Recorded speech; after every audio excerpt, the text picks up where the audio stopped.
المنار المنار المنار المنار المنار المنار المنار المنار اے امین علم و فن، اے حکمتوں کے انجمن، تجھ پہ نازاں ہے چمن، تجھ پہ نازاں ہے چمن۔ السلام علیکم ورحمۃ اللہ وبرکاتہ۔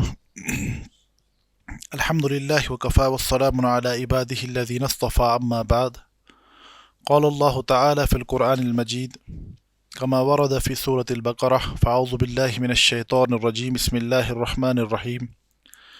وَإِن كُنتُم فِي رَيْبٍ مِّمَّا نَزَّلْنَا عَلَىٰ عَبْدِنَا فَأْتُوا بِسُورَةٍ مِّن مِّثْلِهِ وَادْعُوا شُهَدَاءَكُم مِّن دُونِ اللَّهِ إِن كُنتُمْ صَادِقِينَ فَإِن لَّمْ تَفْعَلُوا وَلَن تَفْعَلُوا فَاتَّقُوا النَّارَ الَّتِي وَقُودُهَا النَّاسُ وَالْحِجَارَةُ أُعِدَّتْ لِلْكَافِرِينَ رب اشرح لي صدري ويسر لي أمري واحلل عقدة من لساني يفقهوا قولي اللهم أرنا الحق حقا وارزقنا اتباعه وأرنا الباطل باطلا وارزقنا اجتنابه آمین یا رب العالمین۔ علوم القرآن کی گزشتہ درس میں ہم نے سلالۃ المفتاح کے باب اسباب النزول کا مطالعہ کیا تھا۔ تو گزشتہ دو دروس میں ہم نے اسباب النزول کی تعریف، اسباب النزول کو معلوم کرنے کا کیا طریقہ ہے، اور اس باب سے جو متعلق روایات ہیں تو ان روایات کو کے رد و قبول کا کیا معیار ہے، ان روایات میں سے کن روایات کو قبول کیا جاتا ہے اور کن کو رد کیا جاتا ہے اور اس کی کیا شرائط ہیں۔ تو اس بات کو ہم نے تفصیل سے دیکھا۔ تو اس کے بعد آخر میں ناظم رحمہ اللہ تعالی نزول قرآن سے متعلق کچھ متفرق مسائل کا تذکرہ کر رہے ہیں۔ جیسے میں نے پہلے ہی اس بات کو بیان کیا کہ ابھی ہم پہلی فصل کا مطالعہ کر رہے ہیں۔ پہلی فصل میں مختلف ابواب ہیں۔ جو فصل کا عنوان ہے کہ اس فصل میں ناظم ان مباحث کا تذکرہ فرما رہے ہیں جن کا تعلق قرآن مقدس کے نزول کے ساتھ ہے، ٹھیک ہے۔ تو اس کے بعد میں نے بیان کیا کہ نزول کے بعد تجوید کے بارے میں بات آئے گی یا جمع کے بارے میں۔ یہ ہے نا ایک منطقی ترتیب ہے کہ آسمان سے اللہ رب العزت کی جانب سے نازل ہو رہا ہے قرآن، تو یہ قرآن سے متعلق ابتدائی مباحث یہی ہیں۔ وحی سے متعلق مباحث، زمان و مکان سے متعلق مباحث، آیات اور صورتوں کی تقسیم، وہ مباحث آتے ہیں۔ تو اس کے بعد اللہ کے نبی صلی اللہ علیہ وسلم تک قرآن پہنچا تو انہوں نے اپنی امت کو کیسے پہنچایا، تو اس میں سند کا کیا معاملہ ہے، تو اگلی فصل میں ہمارا وہ موضوع بنے گا۔ تو جہاں تک اس آخری باب کا تعلق ہے تو اس میں ناظم رحمہ اللہ نے نزول القرآن سے متعلق کچھ متفرق مباحث کا تذکرہ کیا ہے۔ تو جیسے فرماتے ہیں، خود ہی عنوان قائم فرمایا ہے، تتمۃ فی المتفرقات المتعلقہ بنزول القرآن، کہ اس باب میں ہم ان چند متفرق مسائل کا تذکرہ کریں گے جن کا تعلق نزول قرآن کے ساتھ ہے۔ تو اس میں تقریباً ناظم نے 5 سے 6 مسائل کا تذکرہ کیا ہے۔ 6 مسائل کا اس میں تذکرہ ہے۔ پہلی بات جو ہے وہ تکرار نزول کا مسئلہ ہے، ٹھیک ہے۔ تو اس کے بعد اس سے متعلق کچھ مسائل ہیں۔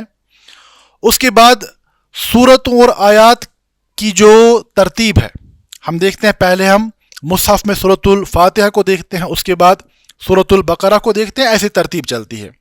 تو سورتوں کی ترتیب سے متعلق مسائل کا تذکرہ ہے، اسی طرح آیات کی ترتیب سے متعلق مسائل کا تذکرہ ہے، اسی طرح آیات کی یعنی ہم یہ کہیں گے کہ آیات میں ابتدا اور وقف کا معاملہ، کہ کون سی آیت کتنی لمبی ہے، آیت میں کہاں پہ رکا جائے گا اور کہاں پہ مسلسل پڑھی جائے گی، تو ان سبھی مباحث کا تذکرہ اس باب میں آئے گا۔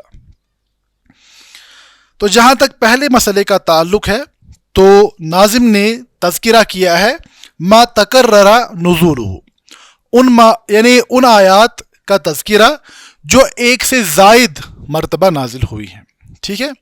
تکرار کسے کہا جاتا ہے؟ ریپیٹیشن، یعنی کوئی چیز جو ایک سے زائد مرتبہ نازل ہوئی ہو۔ تو دیکھیے یہاں پر کیا بات سمجھ آ رہی ہے عنوان سے، کہ قرآن مقدس میں بعض آیات ایسی ہیں جو ایک ہی بار نہیں بلکہ ایک سے زائد مرتبہ نازل ہوئی ہیں۔ تو یہ کیوں ہوئی؟ کیا قرآن میں کچھ ایسی آیات پائی جاتی ہیں کہ نہیں؟ تو پہلے ہم اس چیز کو سمجھیں گے۔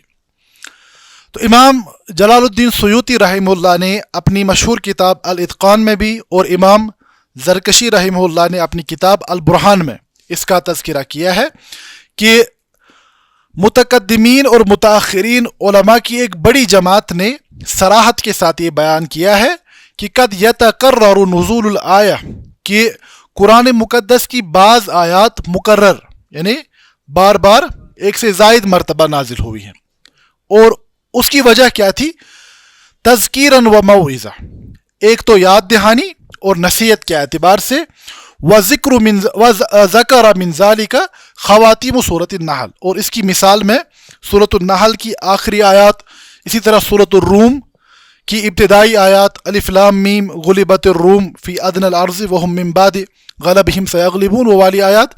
اسی طرح امام ابن کثیر نے آیت الروح جو سورۃ بنی اسرائیل میں ہے، یسألونک عن الروح قل الروح من امر ربی، اسی طرح بعض علماء نے سورۃ الفاتحہ کا اس میں تذکرہ کیا ہے، اور اس کے علاوہ بھی کچھ مثالیں ہیں۔ تو پہلی بات کیا سمجھ آئی کہ علماء کی ایک بڑی جماعت نے صراحت کے ساتھ یہ بیان کیا ہے کہ قرآن مقدس کی بعض آیات ایسی ہیں جو ایک سے زائد مرتبہ نازل ہوئی ہیں۔ تو پہلا ثبوت کے اعتبار سے یہ بات ہمیں ملتی ہے۔ اب اس میں حکمتوں کا جہاں تک تذکرہ ہے کہ کیوں ایسا کیوں ہوتا ہے، اگر ایک بار آیت نازل ہوئی تو دوبارہ نازل کرنے کا کیا مطلب بنتا ہے؟ تو اس کے حوالے سے امام بدر الدین زرکشی رحمہ اللہ اپنی کتاب البرہان میں فرماتے ہیں کہ اس کی کچھ حکمتیں ہوتی ہیں۔ ایک تعظیماً لشانہ، یعنی ایک تو تعظیم کے طور پر کوئی صورت اتنی اہم ہے کہ اس کو بار بار دہرایا جا رہا ہے، اس سورہ یا ان آیات کے مقام کو ظاہر کرنے کے لیے یہ ایک وجہ بیان کی گئی۔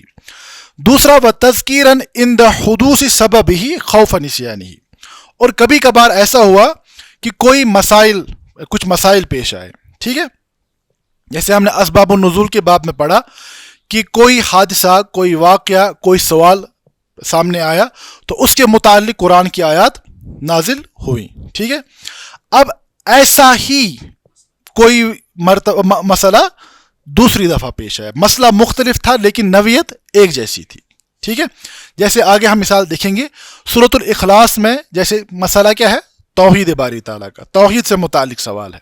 تو توحید کا سوال مکہ میں مشرکین کے مقابلے میں موجود تھا اور مدینہ طیبہ میں یہود کے مقابلے میں موجود تھا۔ تو ہم کہیں گے توحید کا مسئلہ جب مکہ میں درپیش تھا تو سورۃ الاخلاص مکہ میں نازل ہوئی، اور جب مدینہ طیبہ میں ایسا سوال پیش آیا نصارہ کے مقابلے میں تو وہاں پر سورۃ الاخلاص مدینہ میں نازل ہوئی۔ بات سمجھ آ رہی ہے؟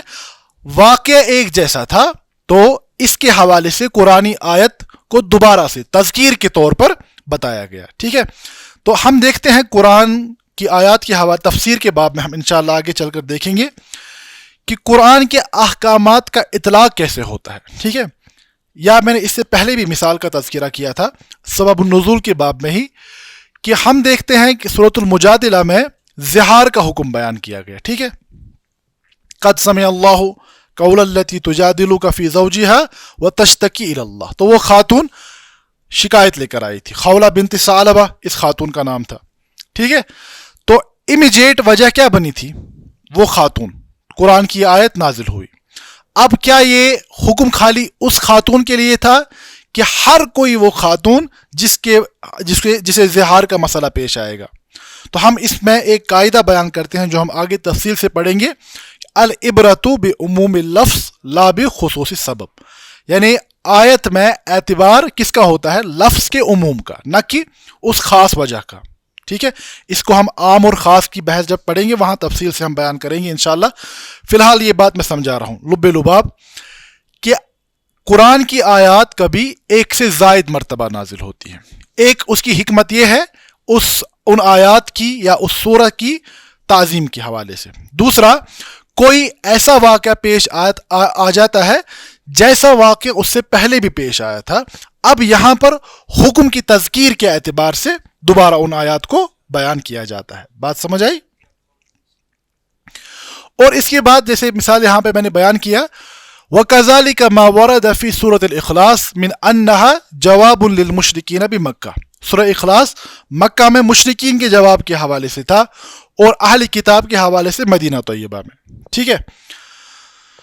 تو امام زرکشی فرماتے ہیں وَالْحِكْمَةُ فِي هَذَا، جیسے میں نے پیچھے بیان کیا، كُلِّهِ أَنَّهُ قَدْ يَحْدِثُ سَبَبٌ مِّن سُؤَالٍ أَوْ حَادِثَةٌ تَقْتَضِي نُزُولَ آیَةٍ۔ تو فرماتے ہیں کہ اس میں حکمت یہ ہے کہ کبھی کبھار یعنی ایسا سوال یا ایسا کوئی حادثہ پیش آتا ہے جو کہ اس سے پہلے بھی اس کی نظیر پیش آئی ہوتی ہے، تو اللہ کے نبی صلی اللہ علیہ وسلم کو وحی کے ذریعے سے اس بات کی یاد دہانی کرائی جاتی ہے کہ آپ پر اس سے پہلے اس معاملے کا حکم نازل ہو چکا ہے۔ تو یہ تکرار النزول کا مسئلہ ہے۔ تو دوسرا مسئلہ ہے کہ کبھی بعض آیات ایسی نازل ہوتی ہیں، یا ابھی اسی مسئلے کی دوسری توجہ یعنی تکرار نزول کی دوسری توجہ بعض علماء نے بیان کی ہے کہ قرآن مقدس ایک سے زیادہ حروف پر نازل ہوا ہے، جسے ہم سبعۃ احرف کہتے ہیں، 7 حروف پر قرآن نازل ہوا ہے۔ تو وہ بھی انشاءاللہ آگے چل کر تفصیل کے ساتھ آئے گا کہ اس سے مراد کیا ہے، ٹھیک ہے۔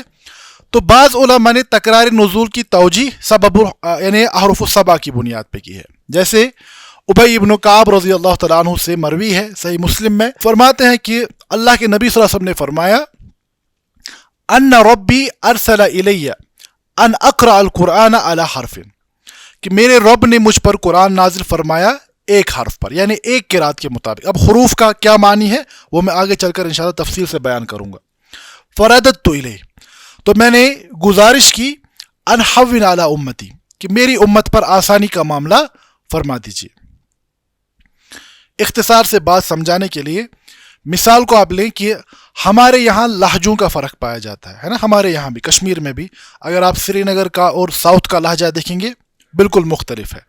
تو اس میں کبھی کبھار یعنی حروف بھی تبدیل ہو جاتے ہیں۔ مثال جہاں ہم سری نگر میں را کا استعمال کرتے ہیں، ساؤتھ میں ڈال کا استعمال ہوتا ہے۔ ہم پرن وہ پڑن کہتے ہیں، ٹھیک ہے۔ یا کبھی کبھار الفاظ ہی مختلف ہوتے ہیں، ہم کہیں گے یہ مسکر مدد، اس کی مدد کیجئے، تو ساؤتھ میں عمومی طور پر سادن کا لفظ استعمال ہوتا ہے، یہ مساد ہے نا۔ تو الفاظ بھی مختلف ہوتے ہیں۔ تو حروف السبع کی ایک توجہ یہ ہے، باقی تفسیرات میں آگے چل کر بتاؤں گا۔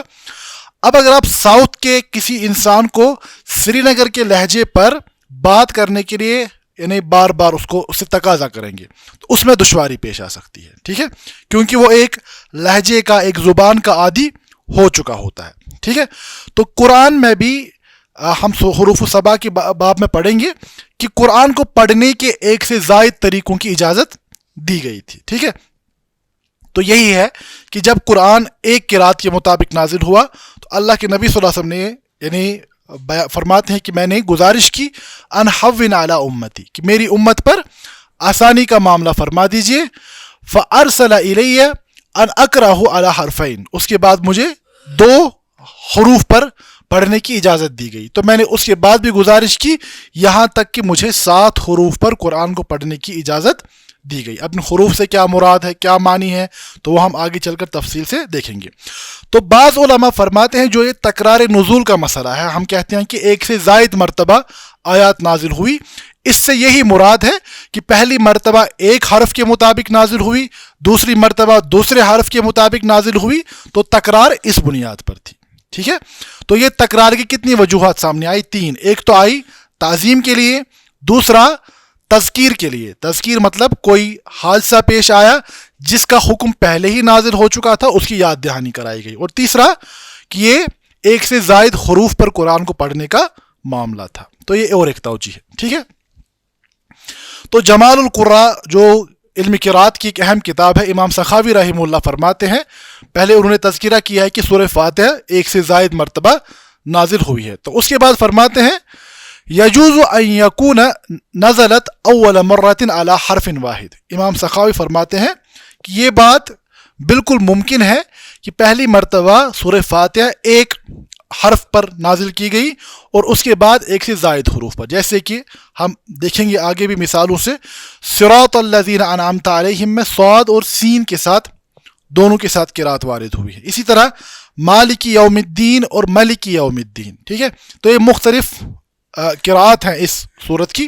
تو امام سخاوی فرماتے ہیں کہ یہ بات بالکل ممکن ہے کہ پہلی بار ایک حرف پر نازل کیا گیا اور دوسری بار دوسرے حروف کے مطابق نازل کیا گیا۔ تو یہ تو پہلا تکرار نزول کا مسئلہ آیا۔ دوسرا مسئلہ ہے ما تأخر حکمہ عن نزولہ وما تأخر نزولہ عن حکمہ، ٹھیک ہے، کہ بعض آیات ایسی ہیں کہ پہلے آیت نازل ہوئی اور بعد میں اس حکم کا اطلاق ہوا۔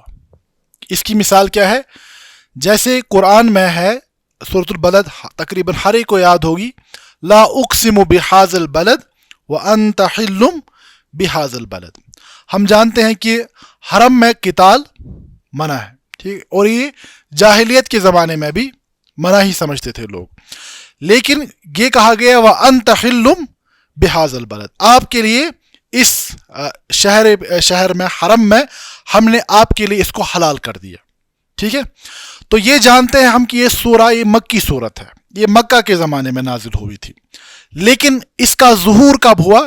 اس آیت کا کیا مطلب ہے؟ اس کا ظہور فتح مکہ کے موقع پر ہوا کہ رسول اللہ صلی اللہ علیہ وسلم جب تشریف لائے، مکہ فتح ہوا، اس وقت جو لوگ ہم کہیں گے کہ بعض لوگوں کو ڈھونڈ کر قتل کرنے کی اجازت دی گئی تھی، تو اللہ کے نبی صلی اللہ علیہ وسلم نے اس وقت فرمایا احلت لی ساعۃ من النہار، کہ میرے لیے بھی مکہ میں جائز نہیں ہے سوائے اس موقع پر اللہ رب العزت نے مجھے اس کی اجازت دی ہے۔ تو سورہ کب نازل ہوئی تھی؟ مکی زمانے میں، اور اس کا اطلاق کب سامنے آیا؟ وہ مدینہ میں فتح مکہ کے موقع پر سامنے آیا۔ تو ہم کہیں گے کہ آیت پہلے نازل ہوئی تھی لیکن اس کے حکم کا اظہار بعد میں ہوا۔ یا دوسری مثال آپ دیکھیے، مکہ مکرمہ میں سورۃ القمر کی آیت پہ نازل ہوا سیہزم الجمع ویولون الدبر، کہ ان قریب جو یہ لشکر ہے شکست کھا جائے گا اور یہ اپنی پیٹھ دکھا کر بھاگ جائیں گے، ٹھیک ہے۔ تو سیدنا عمر رضی اللہ عنہ فرماتے ہیں فقلت ای جمعین، کہ کون سا لشکر، کون سی فوج، کس کے بارے میں بات ہو رہی ہے؟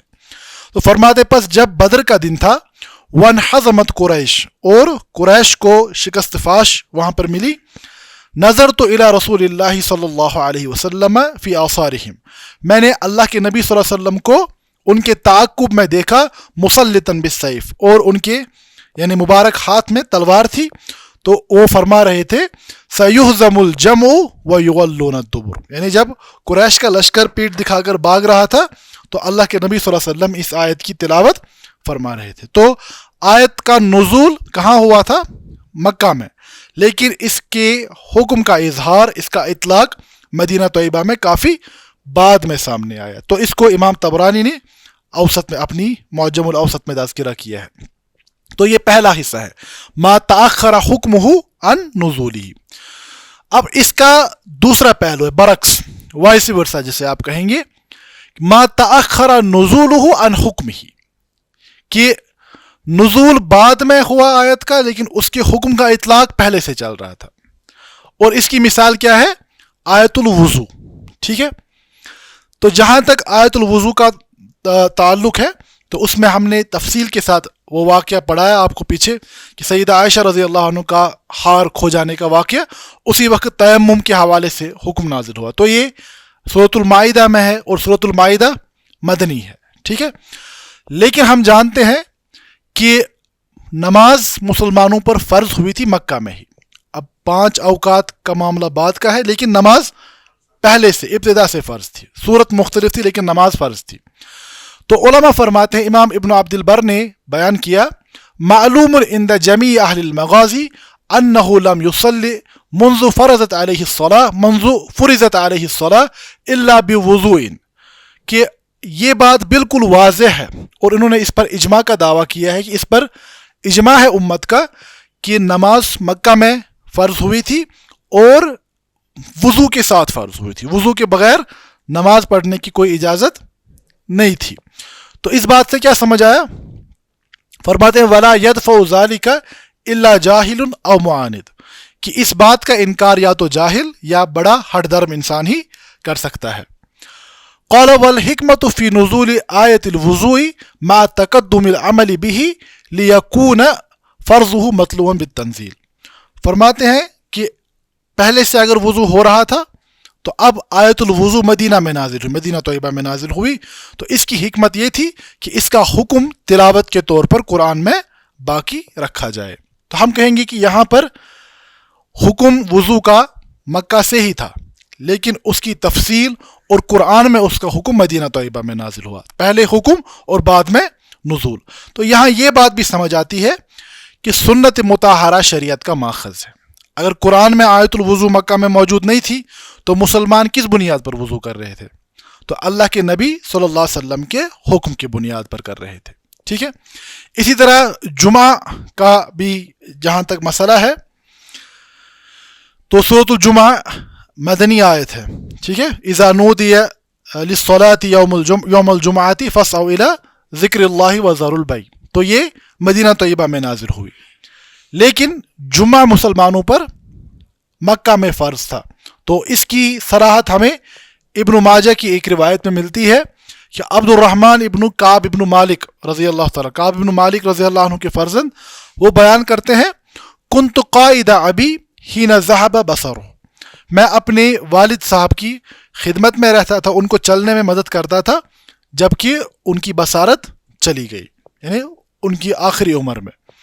فکنت اذا خرجت به الى الجمعہ، پس جب میں ان کو لے کر جمعہ کی ادائیگی کے لیے جاتا تھا اور وہ اذان سنتے تھے تو وہ استغفار کرتے تھے، کن کے لیے؟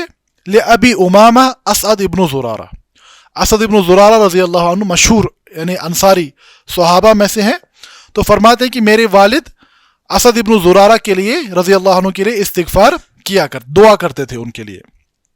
تو میں نے عرض کیا یا ابتا، اے میرے والد صاحب، میں جب بھی آپ کو دیکھتا ہوں کہ آپ جمعہ کی ادائیگی کے لیے نکلتے ہیں تو آپ اسد ابن زرارہ رضی اللہ عنہ کے لیے مغفرت کی دعا کرتے ہیں، تو اس کی کیا وجہ ہے؟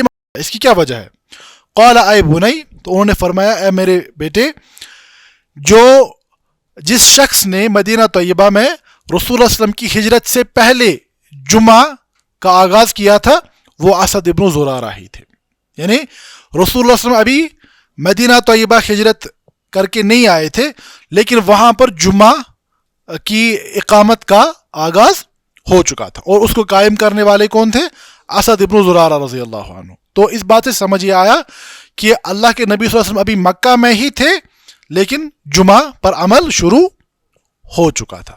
تو اب اگر جمعہ کے دن کی جو آیات ہیں اذا نودی للصلاۃ من یوم الجمعۃ فاسعوا الی ذکر اللہ، وہ معلوم ہے روایات سے کہ وہ مدنی آیات ہیں، لیکن اس کا حکم پہلے ہے، ٹھیک ہے، بات سمجھ آئی؟